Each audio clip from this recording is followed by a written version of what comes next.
Uno de los problemas que realmente compartimos en esta época es el llamado síndrome metabólico. El síndrome metabólico se ha descrito desde muchos años atrás. Sin embargo, ha habido distintas posturas, ha habido cambios, se ha tratado de modificar el nombre. Es más, hay gente que hasta ha negado su existencia como tal, pero la situación real es que si lo vemos a través del tiempo, cómo se ha estado modificando, esto tiene ya varios años en los cuales ha estado, no se ve la pantalla. Desde 1923 ya se hablaba de la existencia de este síndrome asociado con hipertensión, hiperuricemia. Luego, en 1940 vuelve a tomar realce hablar de obesidad abdominal asociada con diabetes mellitus, la presencia de triglicéridos, obesidad, y finalmente en el 2004 el Dr. Raven describe como síndrome X.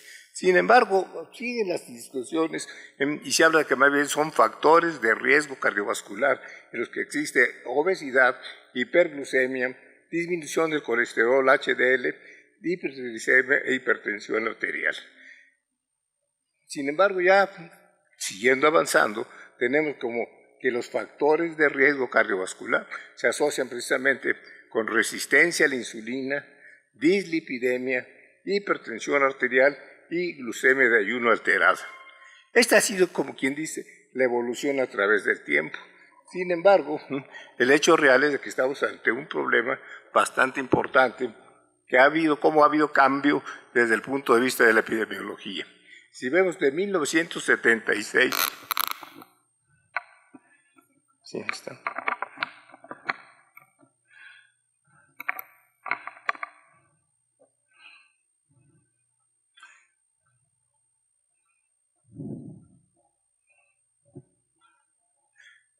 ¿Cómo ha cambiado la epidemiología, las causas de muerte?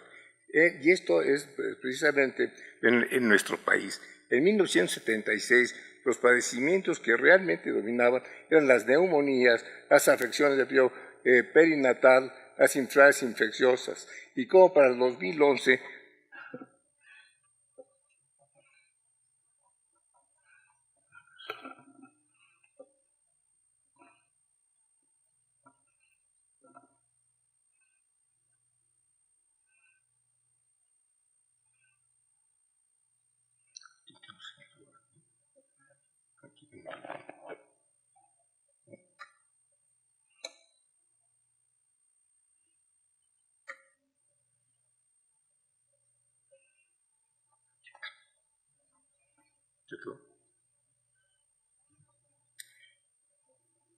si vemos para las causas de muerte en el 2011, cómo han ido desplazándose y tenemos los problemas metabólicos como es diabetes mellitus, la enfermedad cerebrovascular, enfermedades hipertensivas y además insuficiencia renal. Pero tratando de verlo, prácticamente todos estos corresponden a una misma etiología y a una misma patología, que si la sumamos, prácticamente vemos cómo ha cambiado radicalmente todos estos problemas metabólicos y han desplazado los que previamente teníamos en el pasado. Pero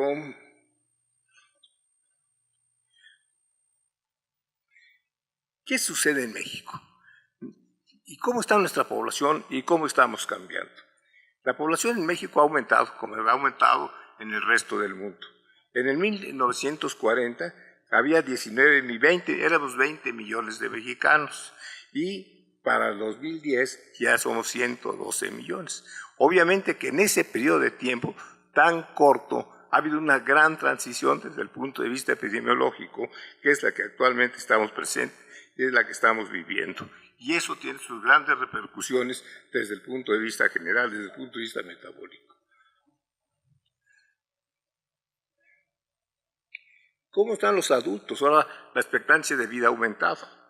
En el 2000 teníamos 7% de adultos mayores y se calcula que para el 2050 vamos a tener un 28% de adultos mayores, lo cual nos está pidiendo de un panorama realmente muy complejo, que es el que nos espera para los siguientes años y que obviamente lleva implícito muchos problemas económicos y muchos problemas de salud. ¿Qué nos dejó el siglo XX?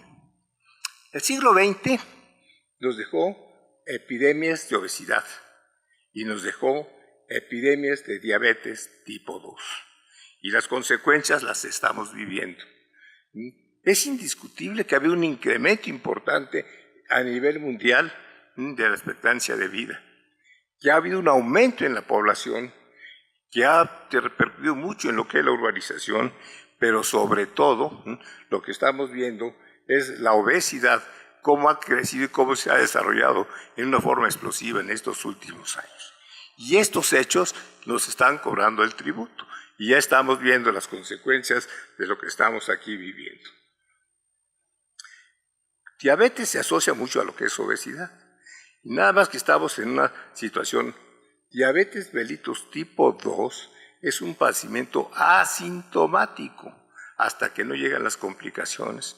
Y por lo tanto, al ser asintomático, se deja evolucionar hasta que llegan las complicaciones tardías. Es un padecimiento crónico, quiere decir que no es de una semana, que habitualmente se identifica, más bien se identificaba en la etapa adulta, porque ahora cada día lo vemos más en nuestros jóvenes y en nuestros niños, y que además el factor herencia está presente. Si tratamos de entender todo esto, ¿cómo podemos ver lo que realmente estamos? Pues esto no funciona.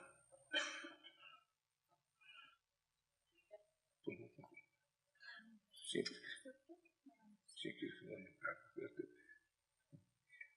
Y nos preguntamos ahora, con todos estos cambios sociales, demográficos, actualmente, ¿de qué mueren los mexicanos? ¿De qué se están muriendo nuestros compatriotas? Pues si vemos lo que estamos viendo, la cardiopatía isquémica constituye la primera causa de muerte en México. Es la primera causa de muerte y esto nos permite analizar cómo se presentan y hagamos un análisis de cómo llegan los pacientes a las unidades coronarias. Las unidades coronarias vemos, por ejemplo, en un infarto agudo del miocardio, la primera vez que tienen la patología. Si vemos, 77% fueron diabéticos conocidos, un 40% son hipertensos, y hay otro grupo que además es de diabetes e hipertensión arterial. Pero ¿cuál es el control de estos pacientes? Porque hay un grupo de pacientes que llegan a la unidad coronaria como diabéticos conocidos y otros que no se conocían diabéticos y que sin embargo sus aspectos desde el punto de vista anatómico, biológico, lo vemos en esta situación.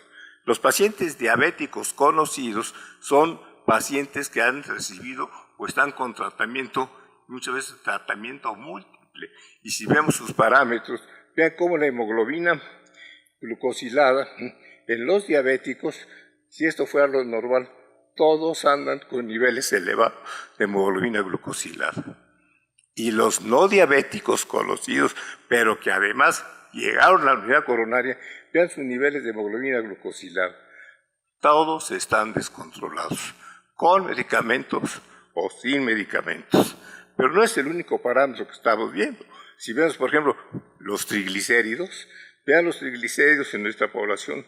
Los pacientes diabéticos conocidos, vean los niveles de triglicéridos elevados. Unos cuantos los tienen adecuados. Y los no diabéticos, pero que llegaron al infarto, prácticamente se comportan en una forma semejante a los diabéticos conocidos.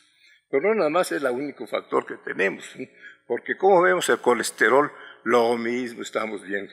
Los diabéticos conocidos tienen niveles elevados de colesterol y los diabéticos, los no diabéticos, pero que llegan al infarto, tienen niveles de colesterol tan elevados como prácticamente los que tienen del otro lado. Y el colesterol, el LDL, lo mismo. Los diabéticos y no los diabéticos están totalmente descontrolados. Vean esto, ya los niveles deseables, normales, y tanto uno como los otros químicamente están descontrolados estos pacientes. ¿Qué sucede con el colesterol LDL?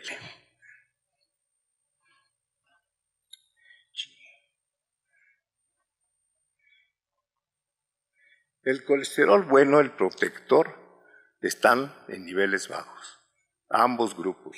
Los tratados y los no tratados. O sea que realmente no hay ninguna diferencia entre el aspecto anatómico, biológico, cómo se comportan nuestros pacientes.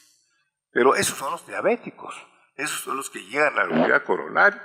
¿Y qué sucede con una población, vamos a decir, clínicamente sana? Y clínicamente sana es estudiar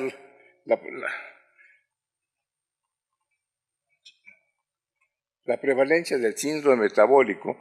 Hicimos un estudio en una población de un hospital tercer nivel en el que se descartaron todos aquellos que tenían patología conocida, antecedentes familiares de diabetes o que tenían alguna cosa, se eliminaron. Eran exclusivamente clínicamente sanos, aparentemente sin síntomas. Y fue una población en la que entraba todo tipo de personal, médicos, enfermeras, intendencia, todo el personal para que fuera una muestra homogénea. ¿Y qué fue lo que pasó en este grupo de compañeros? Conste que son clínicamente sanos. Si vemos la glucemia de ayuno, vean, cada puntito corresponde a uno de los compañeros, a uno de los trabajadores. Y véanlo, a los niveles normales, si le ponemos 100, pues la mayor parte de nuestros compañeros andan con glucemia de ayuno alterada. Y no nada más fue el único parámetro, porque lo mismo sucede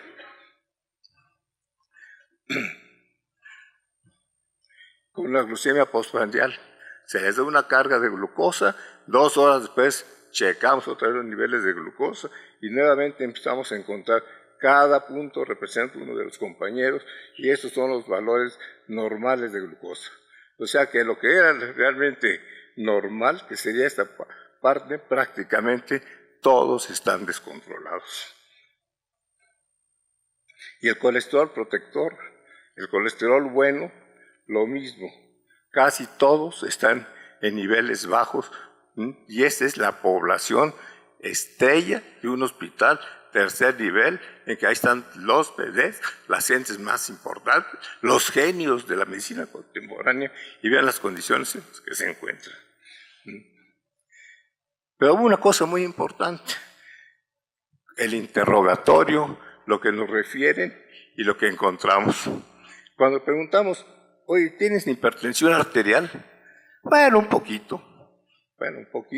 Vean la diferencia entre lo interrogado y lo identificado. Y sobrepeso, me decía, no, es que es diastasis de rectos, doctor. Lo que es diastasis es obeso. Y cuando se le mide la presión, cuando se da la presión, 68% son pacientes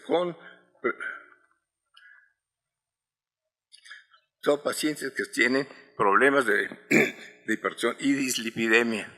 Fíjense, dislipidemia. El 98% tenían problemas de dislipidemia y todos ellos se supone que clínicamente estaban sanos.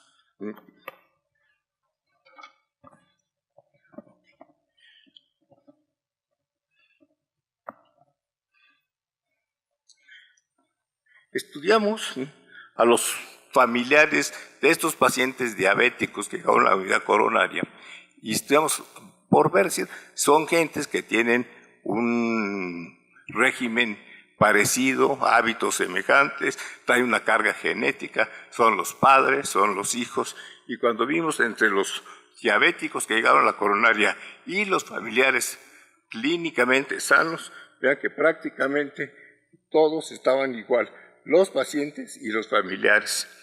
Pero cuando comparamos ahora con nuestra población, con nuestros compañeros del hospital, vean que prácticamente están igual, tanto en peso, sedentarismo, intolerancia a los carbohidratos. Y la única diferencia que encontramos entre el diabético, entre los familiares de los pacientes diabéticos infartados y nuestros compañeros, fue los niveles del colesterol.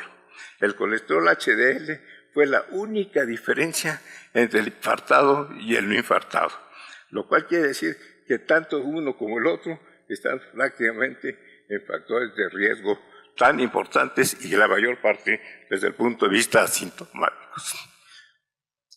Ahora, ¿qué nos depara el siglo XXI? Ya vimos qué nos dejó el siglo XX y qué futuro tendremos. ¿Qué pasa con el siglo XXI?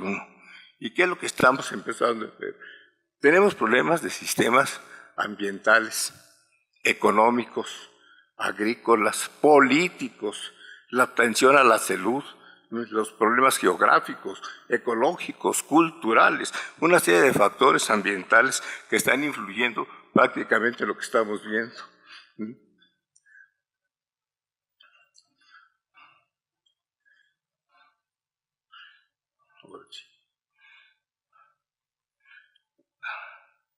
Pues lo que pasa es que se acabó la pila de este.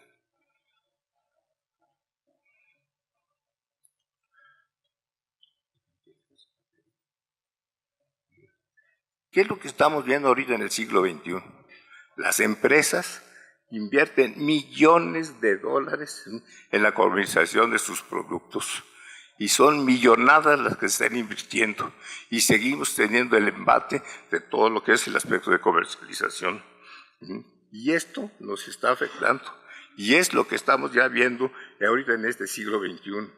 Los sistemas ambientales que estamos viendo cómo se están modificando y además la obesidad, que desde el desde 1998 ya se declaró por parte de la OMS como oficialmente una pandemia, de acuerdo con la Organización de la Salud, la tenemos del siglo pasado, herencia del siglo pasado y la presencia que la que tenemos en este momento.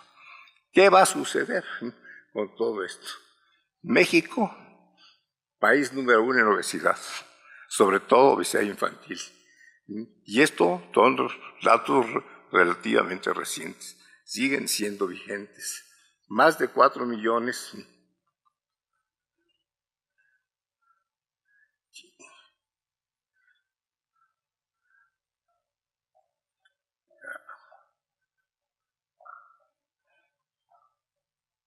Oye, esto no funciona.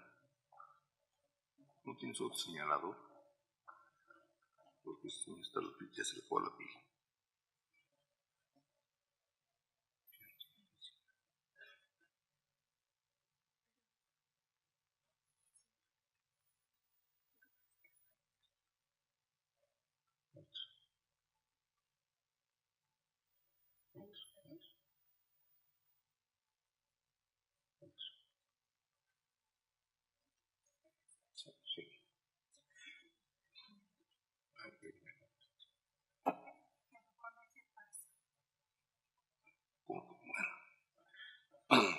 ¿Qué es lo que tenemos que analizar?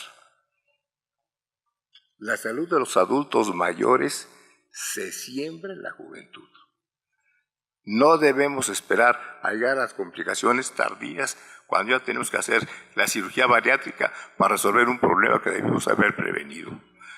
Tenemos que ver que esta salud la tenemos que ver desde los primeros años de vida y que es exactamente aquí donde tenemos que empezar a actuar. Tenemos que sembrar en los adultos mayores la juventud desde los primeros años de vida para evitar que sigamos en este mismo camino.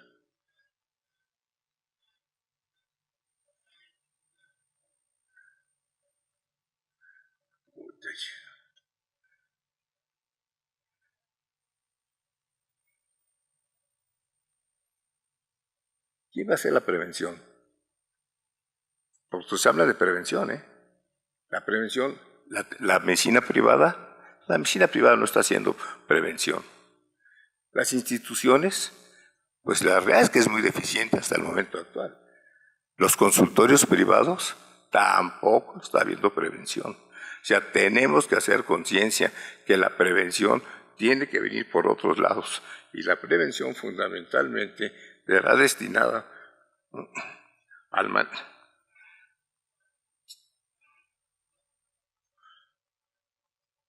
manejo directo de evitar, digamos, la juventud de donde tenemos que sembrar precisamente la salud de los adultos mayores.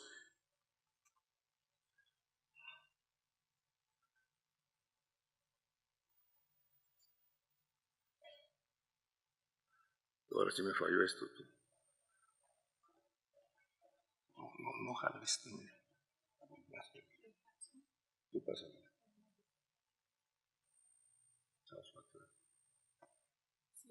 Para adelante.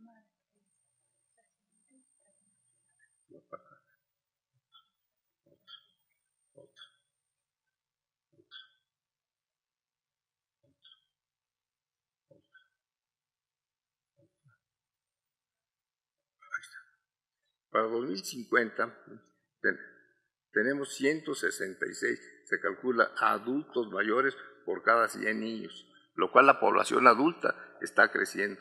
Y se calcula que en México vamos a tener 36 millones de adultos mayores de 70 años para unos cuantos años que son los que están presentes. Con esto avanzo.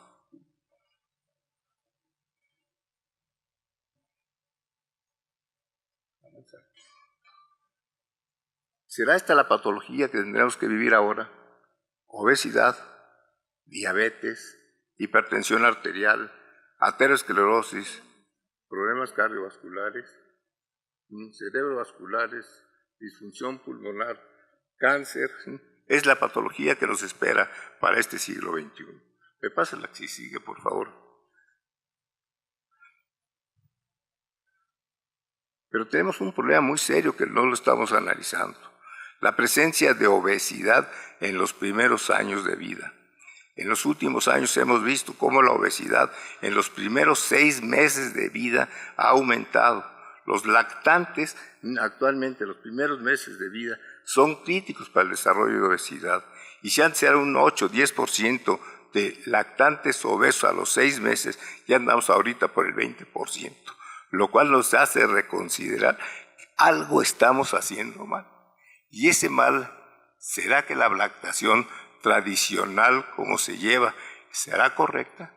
La lactación es el cambio de un tipo de alimento rico en proteínas, como es la leche materna, a un alimento en el que ya viene ricos en carbohidratos, las frutas, las mieles, que son cambios importantes y que favorecen probablemente el desarrollo de ese tipo de obesidad.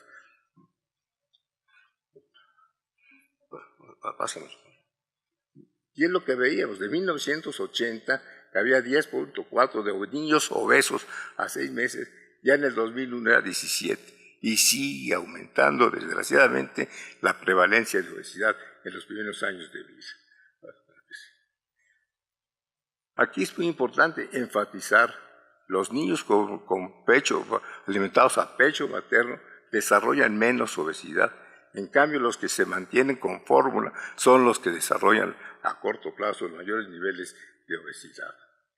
Pero tenemos otro problema también importante. La normalización de la glucosa se considera la piedra angular en el manejo de la diabetes mellitus. Y piedra angular que está relacionado con insulina y con todos los demás elementos, pocas veces logramos que se tenga el control adecuado. Solamente el 50% no logran las metas de control basados en hemoglobina glicada. ¿Qué sucede con el resto de la población? ¿Qué es lo que estamos viendo en estas condiciones? El control de la glucosa a nivel de lo que es medicina de primer contacto, de medicina familiar, podemos ver cómo en una clasificación que se hizo, dice, bueno, vamos a clasificar a nuestros derechohabientes en glucemia buena, aceptable y mal control. ¿Y qué es lo que aceptaron? Que buena es cuando está entre 80 y 110, la glucemia de ayuno. Mala cuando está de más de 140 y aceptable entre el 110 y 140.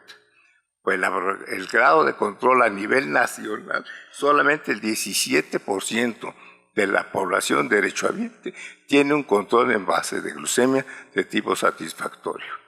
Pero puede decir, bueno, es nacional, pero en el Distrito Federal ustedes tienen todo.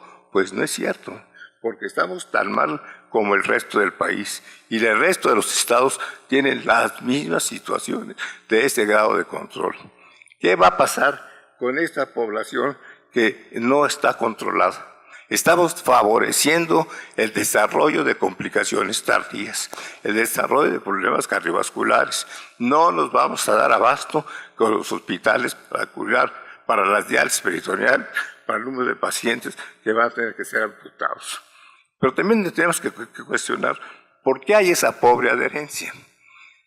La adherencia es dieta inadecuada, pues será inadecuada. será un déficit del manejo del control de peso, será la falta de ejercicio. Todo el mundo hace ejercicio, pero realmente es correcto. La ineficacia terapéutica, ¿no? Los efectos adversos de estos posibles medicamentos. Todo eso puede ser que contribuya a un efecto de adversos. Fármacos, ahí los tenemos. No nos faltan fármacos. Es más, hasta tenemos en un momento de sobra. A veces combinan uno contra otro y no por eso logramos un control satisfactorio.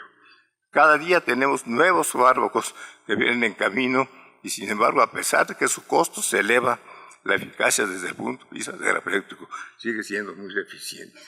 Tenemos las insulinas, tenemos prácticamente todos y algunos más que nos faltaron poner aquí, las tenemos y las utilizamos prácticamente en todos los cuadros básicos. Cuando hablamos de dietas, aquí es donde veremos un problema.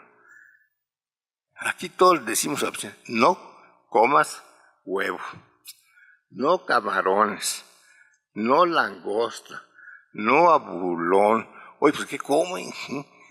Y además dice, los camarones están tan caros, oye, que el día que te los den, cómetelos, Pero lo mismo seguimos, no carnitas. Ustedes se imaginan un mexicano un fin de semana sin carnitas y sin chicharrón. Pues un fin de semana perdido, Eso no lo permite, Y no puedes comer leche, chorizo, etc. No hay mayonesa para freír. Pues entonces la gente que hace, pues no nos hace caso. Y precisamente por eso seguimos. No les diga lo no, mejor dile lo que sí. Y ese sí es el que nadie lo toma en cuenta. Y por eso nuestra población está como está. Pero también muchas cosas son de tipo conceptual. No porque el colesterol te va a subir. El colesterol que uno ingiere no le pasa nada. Es el colesterol que uno forma. Y ese lo forma uno a través de los carbohidratos. Y si no vemos las cantidades de colesterol en los distintos alimentos, pues con excepción del huevo y los sesos, que a muchos sí les hace falta, los demás realmente tienen niveles más o menos satisfactorios en su ingesta de colesterol. ¿Cómo están las instituciones? El Instituto Mexicano del Seguro Social, por su cosa administrativa, da cobertura al 50% de nuestra población. El ISSSTE a un 10%. El Seguro Popular también ha crecido, pero tenemos los otros, Pemex, Sedena, las instituciones privadas, y últimamente lo que hemos estado viendo, ese desbalance que van los pacientes hacia las farmacias estas de tipo gratuito, y está habiendo un desplazamiento de la población a asistir a ese tipo de consultorios. Y si vemos, por ejemplo, cuántos de los afiliados tenemos adscritos a la unidad de medicina familiar en el Seguro Social, 41% de la población adscrita corresponde a medicina familiar y el otro corresponde al IMSS Oportunidades. O sea, las relaciones están ahí, pero no funciona todavía. Nos falta mucho por tratar de lograr para que esas cosas sean efectivas. Ahora tenemos que hacer una reflexión. Diabetes es un problema, efectivamente, es un gran problema, lo estamos viendo, pero por otro lado es un gran negocio, es un verdadero negocio el manejo de la diabetes mellitus.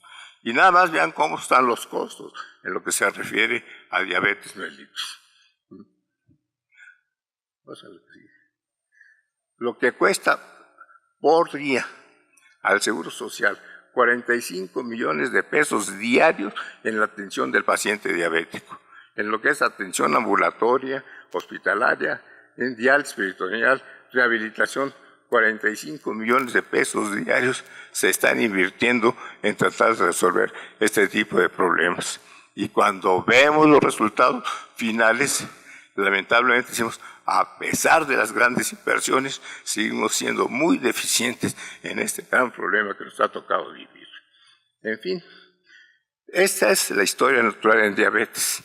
Decimos que hay una predisposición genética y que si en esa predisposición genética no actuamos, si esto fuera lo normal a través de los años, cada día que pasa, si no actuamos, lo estamos alejando de lo que es normal y que estamos más y más y más lejos hasta que llegamos a las enfermedades, a las complicaciones tardías. Y las complicaciones tardías son los ojos, el corazón, los riñones, el cerebro, con los costos tan elevados que esto ocasiona y que cuando llegamos aquí los costos se elevan y los resultados finales realmente son muy pobres. ¿Qué es lo que tenemos que hacer? No esperarnos a que aquí debemos empezar generación, pero antes tenemos que ver a la mujer gestante, tenemos que ver cómo podemos manejarla, tenemos que cuidar que estos pacientes cuando se lleguen a embarazar estén en las condiciones óptimas para ver qué tanto podemos modificar la historia natural de lo que es la diabetes mellitus. Vean los costos calculados en lo que se tiene. En diabetes mellitus, en hipertensión arterial, en insuficiencia renal, los costos en hospitalización, los costos en medicamentos. Los costos de medicamentos y auxiliares del diagnóstico corresponden a estos. Se gasta más en fármacos en estas tres patologías que el resto de los otros fármacos. Y los costos son crecientes, son acumulativos y sin embargo todavía no tenemos la satisfacción de poder decir que porque gastamos más estamos mejor.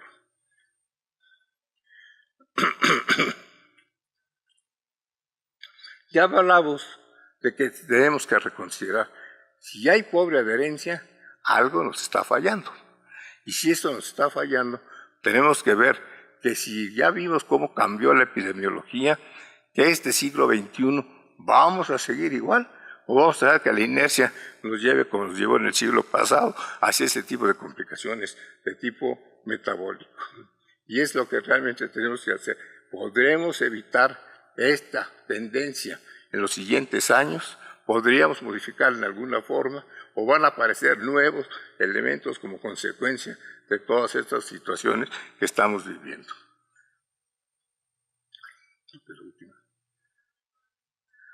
Obviamente que esto no es nuevo. Desde la antigüedad ya se conocía. Ya se hablaba el aumento en la comida y el aumento en las bebidas alcohólicas favorece obesidad, gota, accidentes vasculares cerebrales. O sea, no es nada nuevo, ya lo conocíamos. Y en el libro del médico persa, el canon nos dice, las personas obesas tienen riesgo de muerte súbita. Conste que eso lo dijeron en el 930. Son vulnerables a los ataques de hemiplegia, palpitaciones, diarrea, desmayos y fiebre. ¿Qué es lo que está haciendo? Síndrome metabólico, diabetes, ya nos lo decían desde entonces.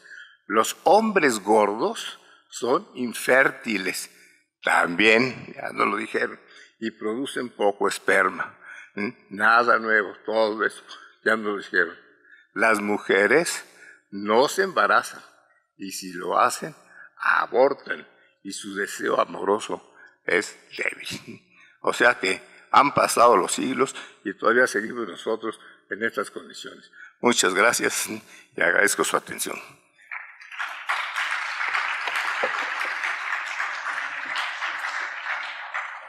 En 1976, los padecimientos que realmente dominaban eran las neumonías, las afecciones de periodo perinatal, las enfermedades infecciosas. Y como para el 2011,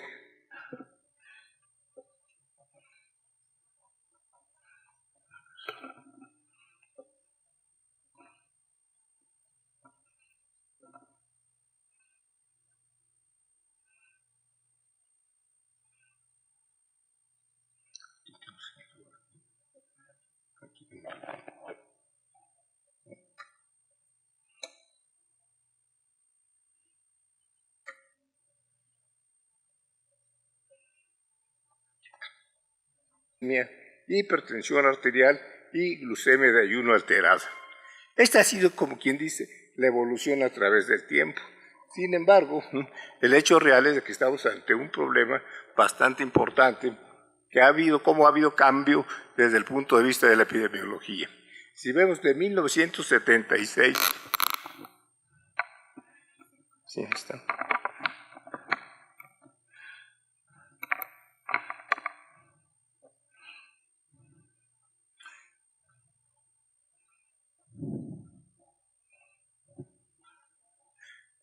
¿Cómo ha cambiado la epidemiología, las causas de muerte? Y esto es precisamente en nuestro país. Uno de los problemas que realmente compartimos en esta época es el llamado síndrome metabólico. El síndrome metabólico se ha descrito desde muchos años atrás. Sin embargo, ha habido distintas posturas, ha habido cambios, se ha tratado de modificar el nombre. Es más, hay gente que hasta ha negado su existencia como tal, pero la situación real es que si lo vemos a través del tiempo, cómo se ha estado modificando, esto tiene ya varios años en los cuales ha estado, no se ve la pantalla. Desde 1923 ya se hablaba de la existencia de este síndrome asociado con hipertensión, hiperuricemia. Luego, en 1940 vuelve.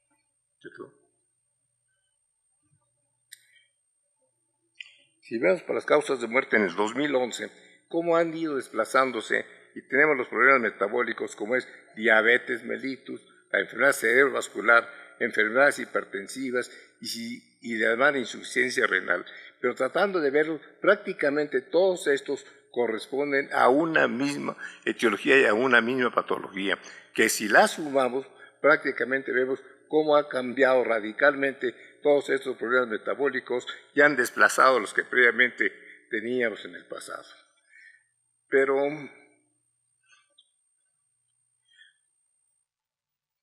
a tomar realce hablar de obesidad abdominal asociada con diabetes mellitus, la presencia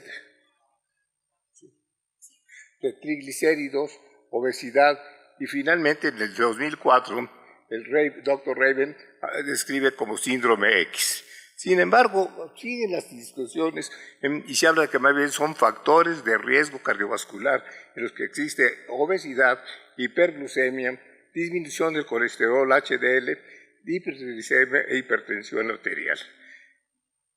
Sin embargo, ya siguiendo avanzando, tenemos como que los factores de riesgo cardiovascular se asocian precisamente con resistencia a la insulina, dislipidemia,